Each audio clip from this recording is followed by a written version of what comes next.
Merci de nous suivre où que vous soyez. C'est la deuxième partie de votre émission Service Première. Nous parlons ce midi de la maladie de Parkinson avec la participation de l'association des Parkinsoniens de Martinique et accompagnants, l'APMA, représentée sur notre plateau par Madame Aimée Guilbeault, qui est présidente de cette association.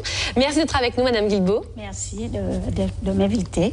De vous inviter pour nous en parler de la maladie, pour nous parler également de cette association. C'est vrai que ce mois-ci, vous en entendez énormément parler. Sachez que nous recevrons aussi à la fin du mois le docteur Criquet Ayotte. Mais restons sur ce plateau et parlons de la maladie en premier lieu. Qu'est-ce que la maladie de Parkinson, Madame Guilbeault? Eh bien, la maladie de Parkinson est une maladie neurodégénérative qui se manifeste principalement par les troubles du mouvement. Les troubles du mouvement. Voilà. Alors c'est vrai que c'est la mort lente aussi des vaisseaux, etc.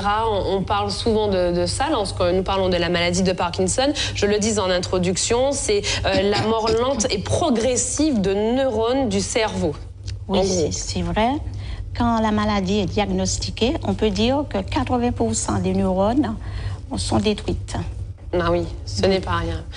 En Martinique, puisque le rôle de l'association, c'est d'informer, vous avez pu recenser, selon des données locales, un certain nombre de personnes touchées par cette maladie? Oui, nous avons actuellement en Martinique à peu près 2000 personnes à tête de cette maladie. Et puis, précision aussi, sur le plan national, la maladie de Parkinson touche plus de 200 000 personnes en France. Ce n'est pas rien. À ce jour, Madame Guilbeault, les causes restent inconnues. Oui, les causes de la maladie restent inconnues. Il y a quelques pistes, mais on n'a pas encore... on sait l'origine de la maladie, c'est la perte des neurones, le déficit de dopamine, mais on ne sait pas réellement la cause. Et, voilà. Il y a plus d'hommes que de femmes ou inversement ou alors, statistiquement, nous ne savons pas. Mais nous savons qu'il y a de nombreuses femmes et hommes dans notre association. Alors, on le disait également, cette maladie ne se guérit pas. Par contre, il y a des traitements qui permettent d'atténuer les effets. Oui, ce sont des traitements à base de dopamine qui peuvent aider à atténuer les effets. Donc, au début de la maladie, quand la maladie est diagnostiquée, pendant un certain temps, la personne peut avoir une vie tout à fait normale. Et c'est le moment où le médicament a son efficacité maximum. Donc, on appelle cette période la lune de miel. La lune de miel. Donc, après cette période, l'efficacité de la maladie s'avère. Et donc, on est obligé d'augmenter les doses. Non, du traitement. L'efficacité du traitement. L'efficacité du traitement s'avère. Donc, il faut augmenter les doses. Non, je veux dire que l'efficacité du traitement diminue. D'accord, ok. Et on est obligé d'augmenter les doses. Très bien. Et d'adapter les doses aux besoins du patient. Ça veut dire que chaque patient parkinsonien est unique. Donc, il faut qu'il y ait des médicaments. Donc, il y a de ceux qui ont 1 ou 2 prises dans la journée, mais il y a aussi de ceux qui peuvent en avoir plus. Le 11 avril, nous fêtons et nous fêterons le 200e anniversaire de la description de la maladie de Parkinson, une journée mondiale aussi. Qu'est-ce qu'une journée comme celle-ci représente pour votre association? Eh bien, cette journée nous permet de prendre conscience davantage des besoins de la population et de tous ces problèmes qui impactent la vie quotidienne des personnes malades et de leurs proches. Quels besoins, quelles problématiques au quotidien rencontrent les accompagnants, les familles? Quels sont les besoins des malades? Alors, les malades, la grande difficulté des malades parkinsoniens, c'est le trouble de la mobilité, c'est la lenteur dans les mouvements, et parfois des insomnies, parfois aussi des problèmes d'élocution, troubles de l'équilibre.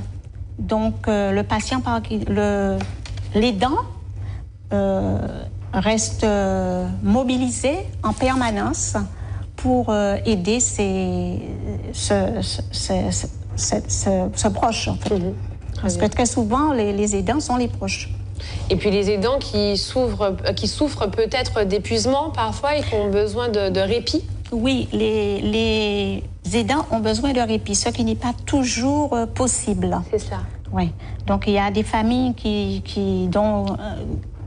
se font relayer par des amis ou d'autres proches, mais il y a aussi des personnes qui restent là et qui souffrent beaucoup. C'est pourquoi nous, dans notre association, on essaie d'apporter un certain nombre de solutions pour aider les patients et les proches à rompre l'isolement. Alors, quelles solutions, justement, proposez-vous au sein de cette association? On rappelle, l'association des Parkinsoniens de Martinique et accompagnants.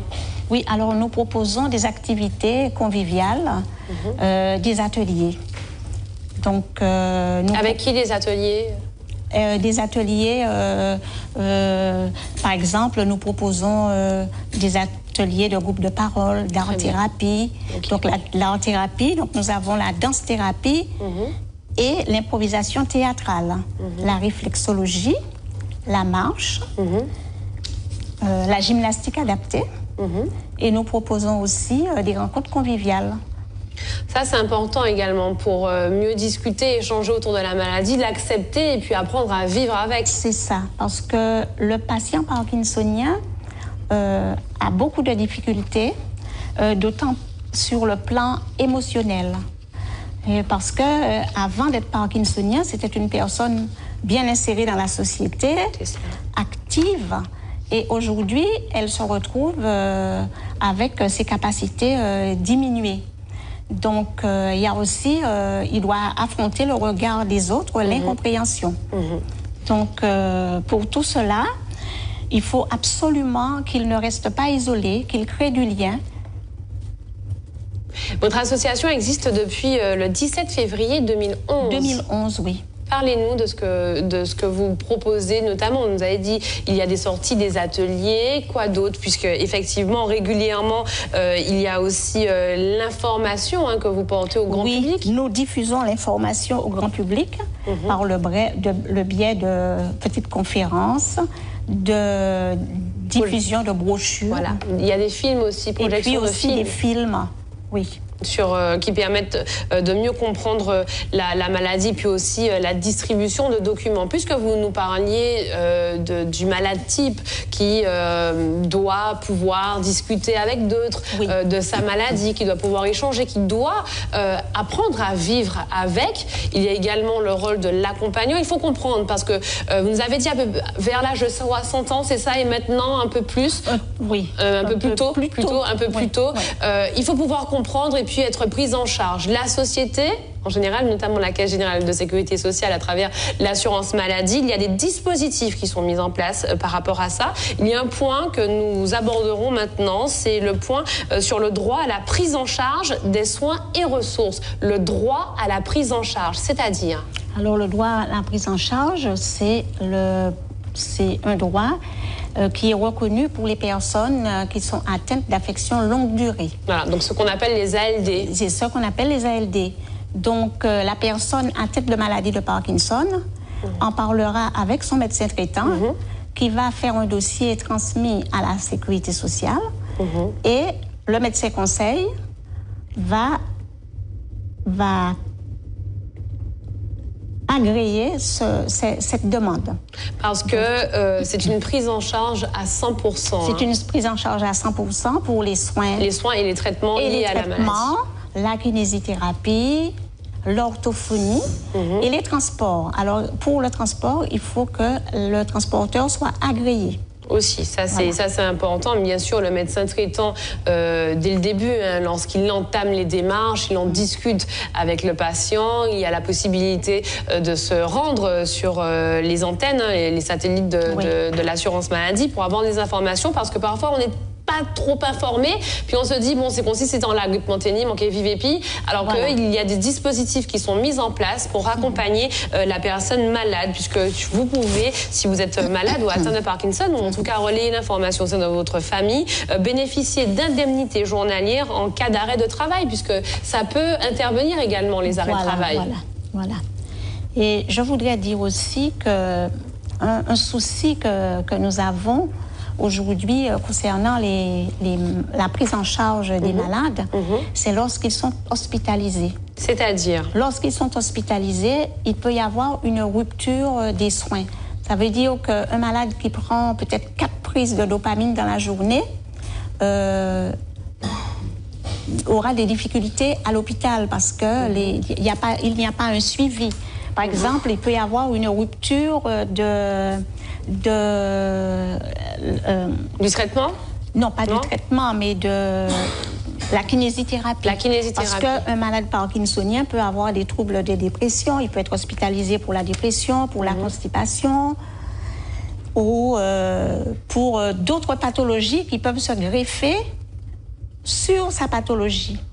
Et donc, les dossiers ne suivent pas toujours.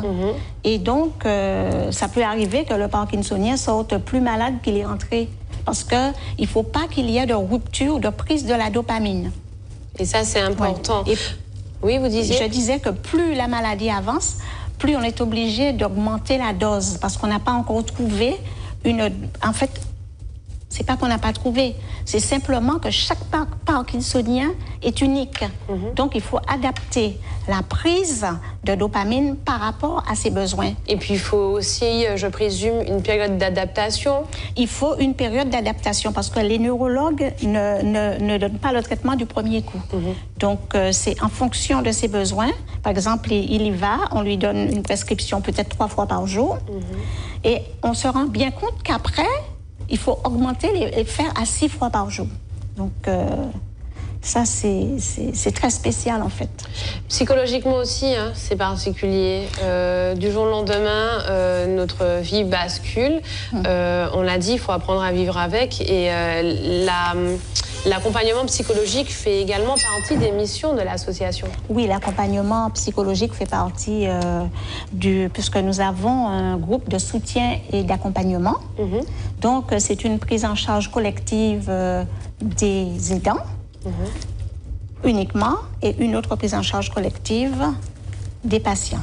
Donc, à ce moment-là, les gens se réunissent autour d'un thème prédéfini. Et ils vont discuter, ils vont parler de leurs émotions, de leurs souffrances. Et eux-mêmes, ils vont essayer de trouver une réponse adaptée à leurs besoins, en fait. Alors, que comptez-vous mettre en place au mois d'avril, notamment, à l'occasion de ce 200e anniversaire?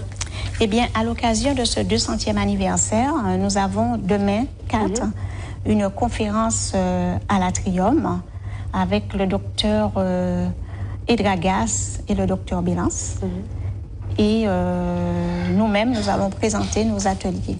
Vous avez présenté les ateliers. Voilà. Combien d'adhérents à peu près Nous avons à peu près 80 adhérents. D'accord. Ouais. 80 adhérents sur les 2000. Oui, c'est ça.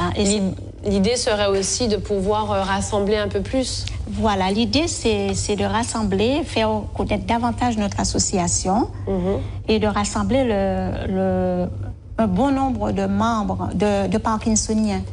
Et c'est pour ça que nous essayons aussi de décentraliser nos activités en commune. Donc, à partir du mois prochain, nous allons commencer pour la première fois à faire une séance de réflexologie par semaine à Rivière-Salée. Ah, ça c'est bien. Voilà. Gageons que cela s'étende également sur l'ensemble des communes. Avant de se quitter, ben non, c'est déjà la fin. Avant de se quitter, par contre, regardez le numéro de téléphone de l'association. Il sera affiché une fois de plus à l'écran si vous souhaitez en savoir plus. Le 06 96 50 20 00. Je vous remercie beaucoup, Madame Dubourg, d'être venue sur notre plateau. Merci beaucoup. On fait place à notre émission Mon Pays également. Toujours et ce midi, c'est la deuxième et dernière partie du